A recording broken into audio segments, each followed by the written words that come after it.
So today I got some really good news.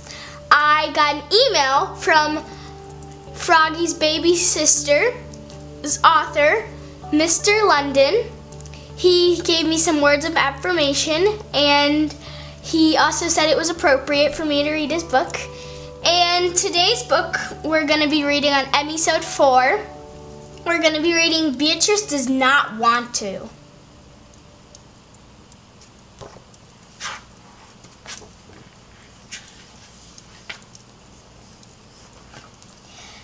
Beatrice did not like books. She didn't even like to read. More than that, she hated going to the library.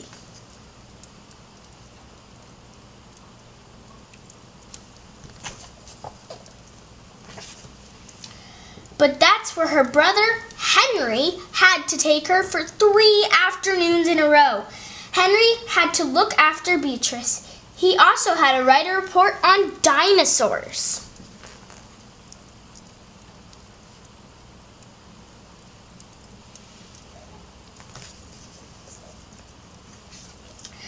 Why don't you get some books from the shelf? Henry suggested when they got to the library. I don't want to, Beatrice said. Look at how many books there are, Henry said. I don't want to, Beatrice repeated. Then what do you want to do? Henry asked. I want to watch you, said Beatrice. But I have work to do, said Henry. I'll watch, said Beatrice.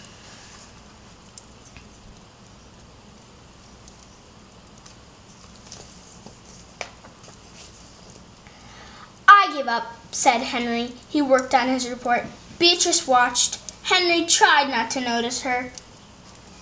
The second day, Beatrice did not want to go back to the library.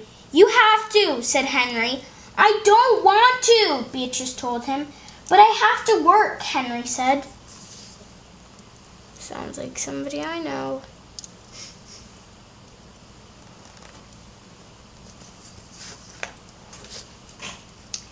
When they got there, Beatrice saw a big, comfy chair.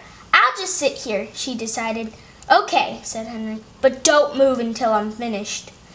Henry began to work on his report, and all of a sudden he felt someone tapping on his shoulder. He turned around, and there was Beatrice. I'm bored, she said. I give up, said Henry. Always love a good old big chair.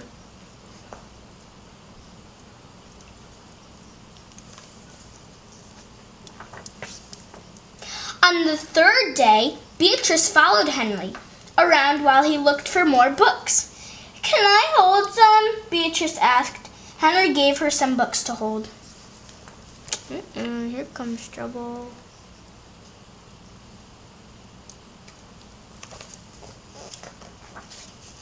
They're too heavy, Beatrice wailed. I really do give up, said Henry. You're driving me crazy.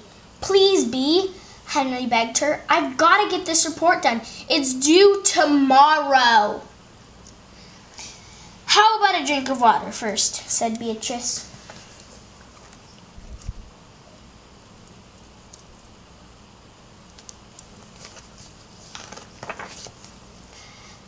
They went down the hall to look for some water. Suddenly, Henry saw a poster. This is it, he thought.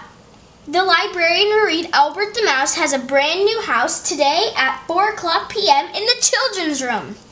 Come on, he said. I don't want to, answered Beatrice. Too bad, shouted Henry. Big brother takes charge.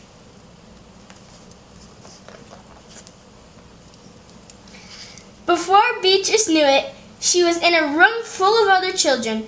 Henry walked out just as she started to say, I don't want...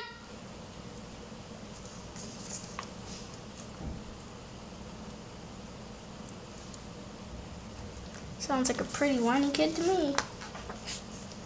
Beatrice sat down to wait for Henry. Hello, my name is Wanda, said the girl sitting next to her in the chair. This is the second time I've heard this story. Big deal, said Beatrice. Albert the Mouse lived in a brand new house, the librarian began to read. She held a book up so everyone could see the pictures. Beatrice glared out the window.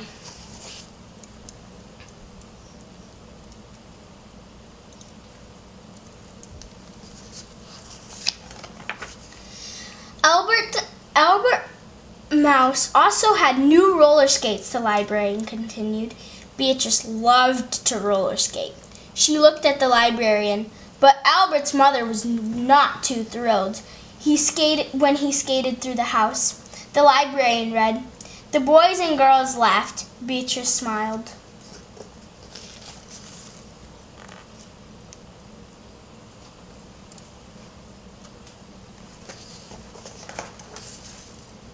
She remembered the time she had tried to roller skating through her own house. Then Beatrice began to laugh. She listened to the whole story.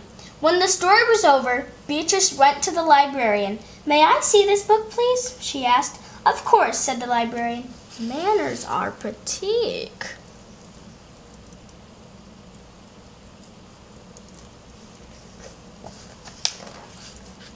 Beatrice sat down and looked at each picture over and over. Sounds like someone's liking the library.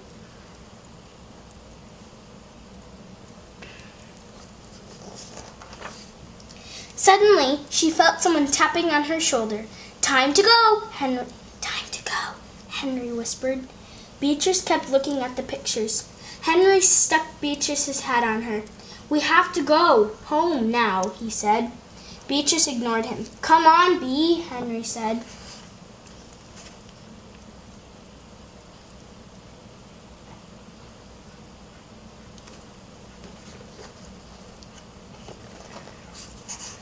I don't want to, Beatrice said.